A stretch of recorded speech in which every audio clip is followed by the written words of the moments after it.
Ну, здравствуйте, дорогие товарищи. Я Артемий Троицкий, и у нас очередной сеанс ответов на вопросы в рамках видеоэпопеи «Популярная советология».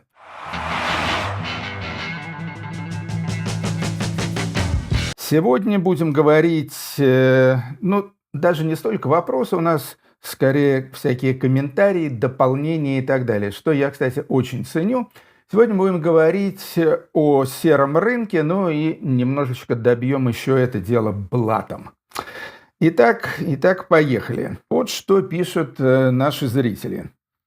Очередь на покупку автомобилей, ну, то есть я говорил о том, что за автомобилями надо было стоять годами в очередь. Так вот, очередь на покупку автомобилей могла растянуться на 4, 5, 6 лет, как напоминают наши зрители. К тому же существовал еще серый рынок запчастей, где вот эти самые стандартные запчасти от нескольких имеющихся в СССР моделей автомобилей, то продавались с наценкой.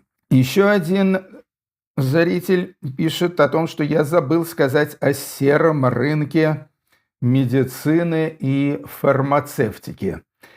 Ну, тут я просто с этим, честно говоря, не сталкивался. То есть я слышал периодически от бабушки и дедушки какие-то там обрывки их разговоров, что трудно достать какие-то лекарства. Хорошие лекарства тоже были в дефиците, но я был парнишка здоровый, поэтому меня это, слава богу, никак абсолютно не затрагивало. Ну, а вообще, да, конечно, было такое явление. Кстати, многие уже употребляют тут словосочетание «серый рынок». Я думал, что это я его придумал. На самом деле нет. Пишут, что в Израиле это выражение «серый рынок» существует достаточно популярно. Но я так думаю, что серый рынок в Израиле – это, скорее всего, привезли с собой репатрианты из бывшего Советского Союза. Так, поехали дальше. Опять же про автомобили. Пишут, что на все новые машины была очередь. Но я не уверен. Я знаю точно, что была очередь на «Жигули» и на «Волги». Насчет москвичей, особенно запорожцев, я не уверен, но если вы так утверждаете, то спорить не стану, то есть не обладаю фактами противоположного толка. Да, пишут, что довольно парадоксальная была ситуация, что подержанная машина, скажем, 2-3-летний «Москвич», могла стоить дороже, чем совершенно новая машина, по той простой причине, что совершенно новую машину надо было ждать еще несколько лет, а 2-3-летку вполне можно было тут же купить с рук. Ну, естественно, за это тоже полагалась определенная наценка. Пишет о том, что театр кукол, знаменитый московский Сергея Образцова, привозил всякие контрабандные товары, в частности, музыкальные инструменты, и продавали их втридорого московским лабухам. Но я хочу сказать, что это был бизнес не только у театра Сергея Образцова, а у всех, кто выезжал на гастроли за рубеж. Они все оттуда привозили всякое такое, что можно было выгодно продать. Я, скажем, и некоторые мои друзья, мы даже специально обхаживали некоторых девушек, благо, что и девушки были красивые, скажем, из ансамбля «Березка», и особенно у нас были подруги из ансамбля Игоря Моисеева. А также, я помню, у меня была подруга из киевского мюзик-холла.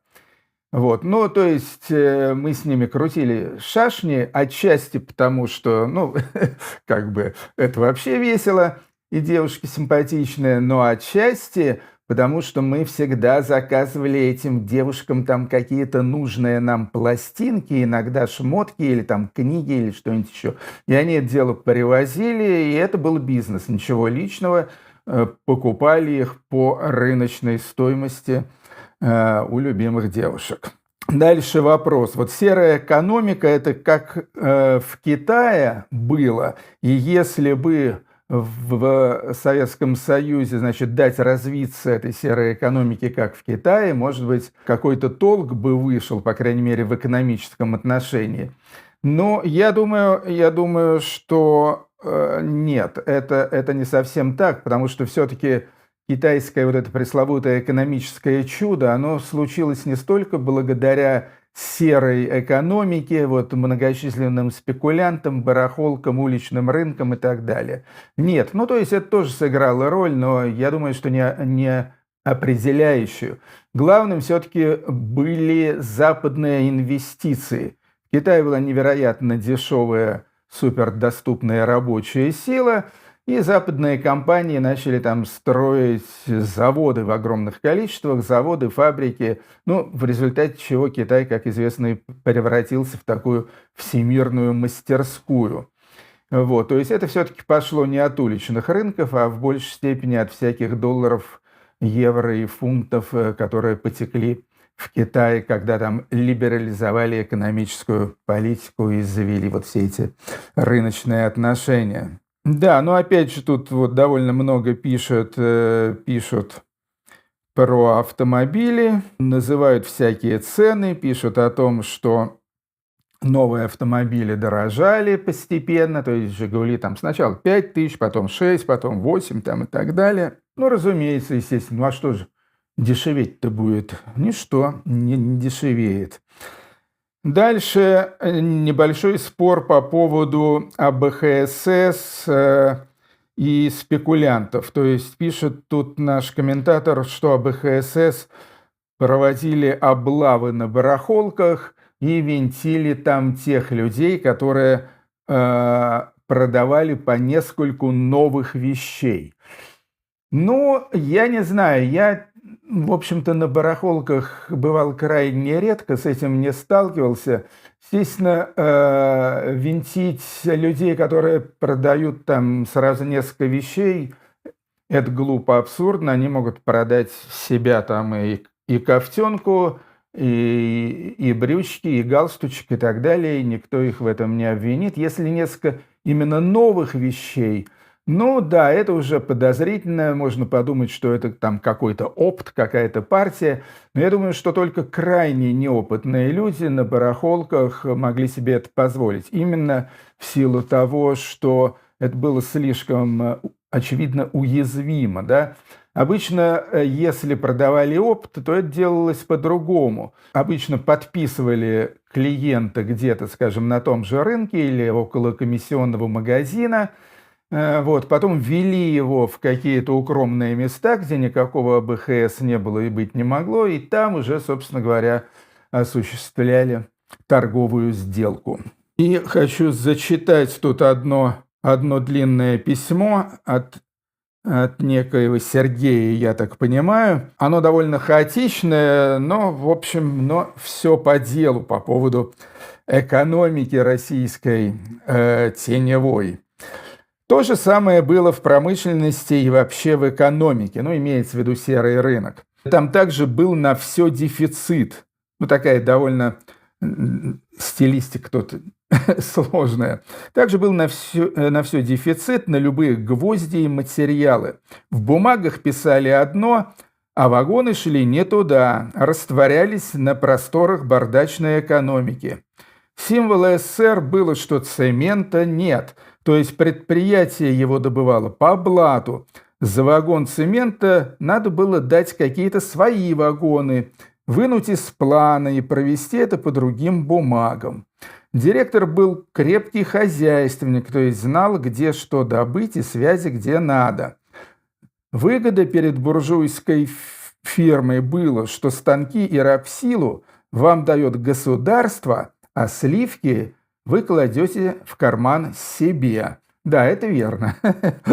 Точно. Торговали не своим. Еще было в ходу шефы. Например, крупная строительная организация дает вам в Кукуево стройматериал, а взамен получает хорошую еду для своего ресторана. Даже может у вас полностью шариться и всем владеть. Для начальников строить нехилые дома по 40 тысяч рублей со строителями и по проекту. В Москве эти шефы имели волосатые руки, открывали любые двери. Ну, я надеюсь, что вам было понятно. Я старался читать с выражением.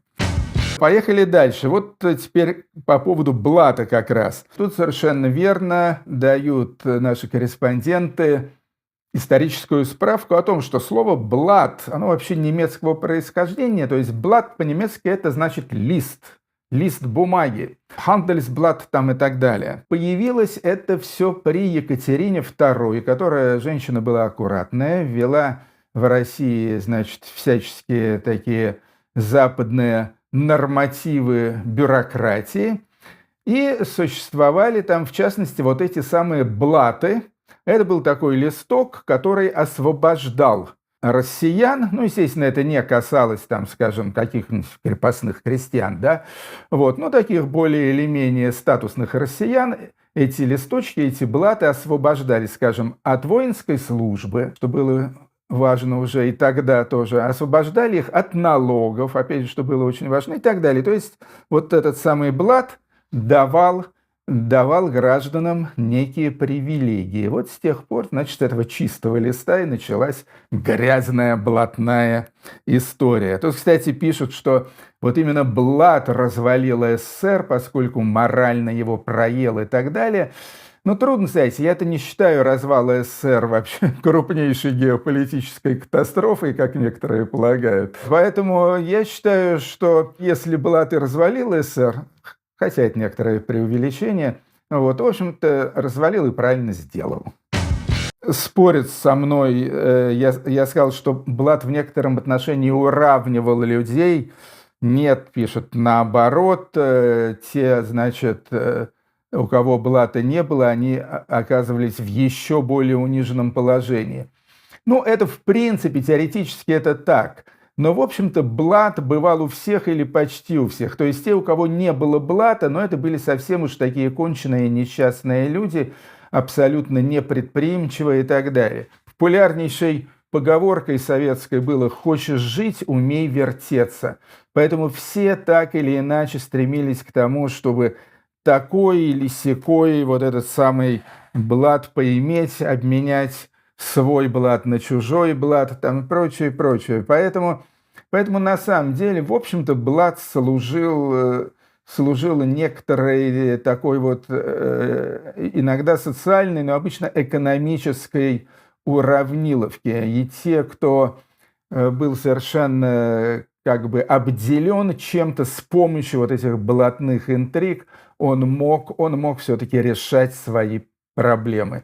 И я считаю, что это было скорее хорошо, чем плохо. Ну и напоминаю тут об Олимпиаде 80. 2 недели в Москве. Я, кстати, провел как раз эти 2 недели в Москве, когда, как пишут, была нормальная жизнь всего на 2 недели.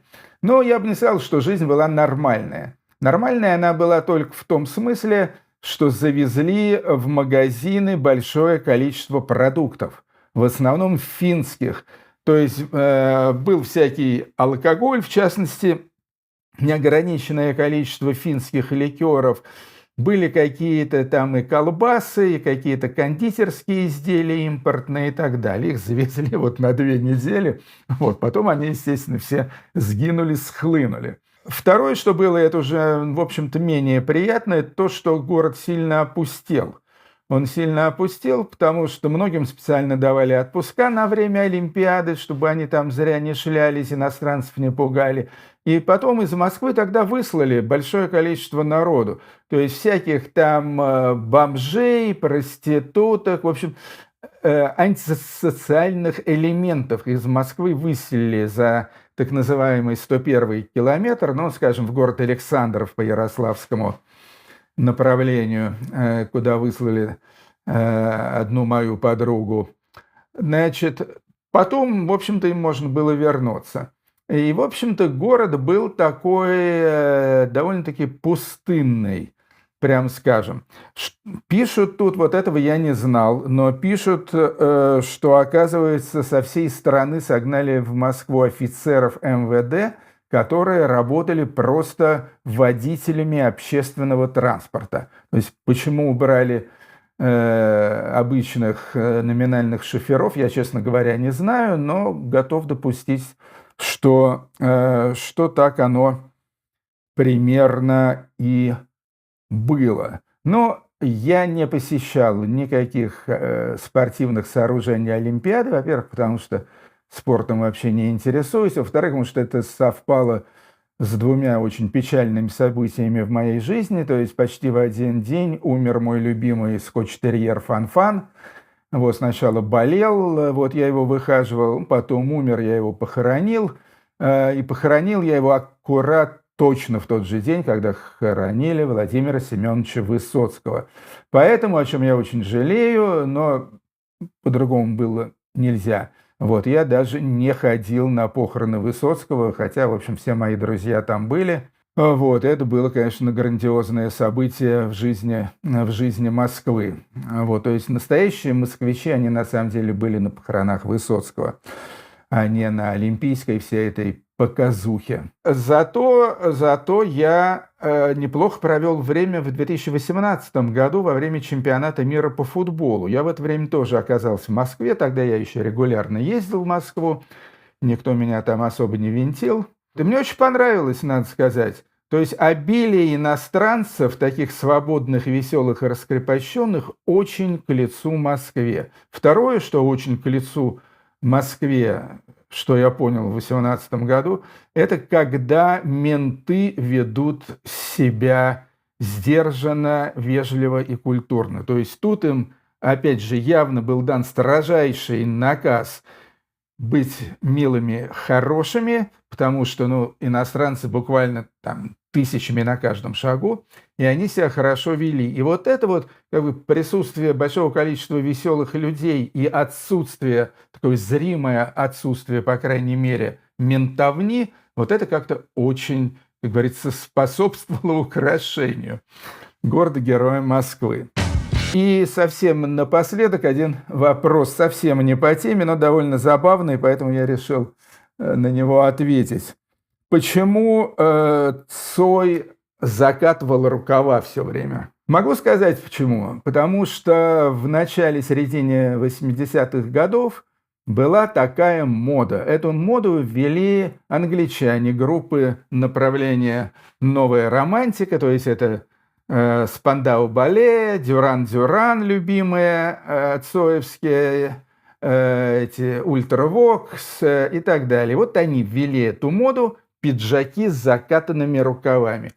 И все питерские модники, и Цой, и, в первую очередь, Густав Георгий Гурьянов, Курехин даже, который вообще всегда был снобом и так особо моде не следовал, но Курехин тоже продался этим новым романтикам, вот они все ходили с засученными рукавами. В основном в пиджаках. Я не ходил. Мне очень это не понравилось с самого начала. Я считал, что это, вообще как вся мода 80-х годов, прям скажем, более уродливой моды, чем 80-е годы. Все эти плечи там, варенки и так далее. Более уродливой моды не было, по-моему, никогда. Но я замечу, что у Цоя это выглядело более стильно и органично, чем у всех остальных, потому что он пиджаки не носил. Я не помню ни одного случая, вообще я не помню, чтобы я когда-либо видел Цоя в пиджаке. Скажем, на известной свадьбе Юрика Каспаряна и Джоанны Стингрей, там все были в пиджаках. Там, естественно, сам Юрик был в смокинге, там и Гребенщиков был в пиджаке, и, в общем, там все, кроме Цоя. А Цой был в черной куртке и, опять же, с закатанными рукавами. Вот, я думаю, я дал вам исчерпывающий ответ на вопрос о том, почему Цой закатывал рукава. И продолжал он их закатывать и в дальнейшем, поскольку такая привычка у него сложилась, да и вообще это довольно удобно, ходить с закатанными рукавами. Все, это был Артемий Троицкий, я в смысле вопросы и ответы, популярная советология. Я думаю, следующий выпуск у нас же будет тематический, и подозреваю, что это будет про черный рынок. Не пропустите. Черный рынок отличался от серого. Пока.